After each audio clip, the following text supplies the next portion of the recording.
everyone, I'm Shaylin with Readsy, and in today's video we're going to be wrapping up this series on point of view by talking about second person. Second person is a point of view that uses a you pronoun, and is probably the strange enigma of all the point of views. It's not commonly used in novels, but is sometimes used in short fiction. Even though it's quite rare, it can create some really interesting effects, such as, sometimes the you is meant to imply that the reader is the protagonist, really bringing them into the story, so they're a part of the narrative themselves. It can also create a really unique tone, in which the character is kind of accusing themselves, or it's as if it's the character's conscience narrating the story. A second-person narrator doesn't have to imply that the reader is the character.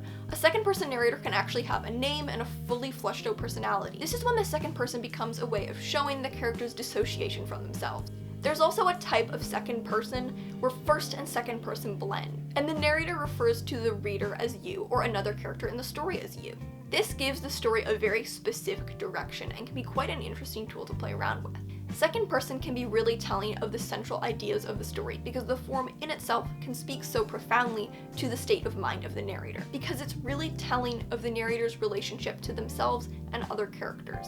However, second person is tricky, and most editors will advise using against it in a novel. This is why. It can be really confusing. It can also grow tiring or exhausting to read because the reader isn't used to reading it, especially if the you is used too heavily, which can be really tempting because you is quite a lyrical word, so it can be tempting to place a you at the start of every single sentence, making the presence of the second person really heavy. It can also ask a lot of your reader, either because it's difficult to read, or because in cases that are meant to imply the reader is the character, the reader might not be able to suspend their disbelief that they would actually do such things. It is a bit of a risky move because it can be a turnoff for editors and readers, many of whom simply just don't like it.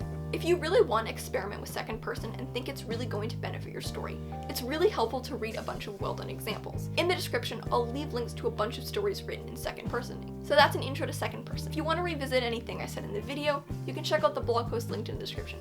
And if you enjoyed this video, subscribe for new videos every Tuesday and Friday. Thanks so much for watching. Until next time. Bye.